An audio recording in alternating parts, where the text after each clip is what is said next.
jaunystę praleistą Karo muziejaus sodelį, kur tikrai kur rinkdavosi protingi žmonės, galėčiau pasakyti, iš kurių dabar daug kas išėjo į tokį platų kelią. Tada mes domėjomės ir filosofija knygom, tada atsirado roko opera Jesus Christ Superstar, mes visi rinkdavomės, klausydavom, mintinai mokėdavom visus žodžius. Tokia buvo jaunystė, o paskui to jaunystė, kaip prasidėjo muzika ir viskas dingo toliau, tik tai muzika liko.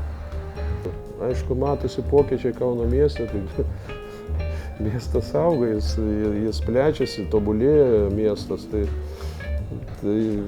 nežinau, paskutiniu metu pokyčiai, tai jūs paimkit, tarkim, kad ir Žalgirio arena, ar ten Akropolė, ar ten Mega, paimkit, tai yra tokie visuomenės traukos jau centrai, tai yra pramogos. Kas galėjo tais laikais, mano jaunystės laikais, svajot, kad į Kauną atvažiuos Robbie Williams, kad atvažiuos Mariah Carey, ar tai Scorpions, ar tai Iron Maiden, nesvarbu kas, tai tada buvo tik tai svajonė. Per radiją daug dievį išgirsi, ten turi kažkokį tai įrašą. O dabar prašau, nusipirk bilietą, gali nueiti.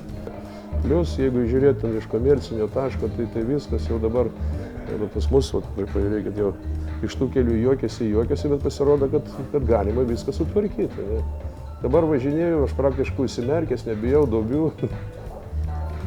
Niekur aš nepersikelčiau gyventi, kad ir kokie būtų pasiūlymai. Kaunas man yra viskas, ypatingai mano gimtasis Aleksotas. Ir jeigu aš kada persikelsiu iš Kauno, tai į Karmėlavą, bet jau ne savo kojom.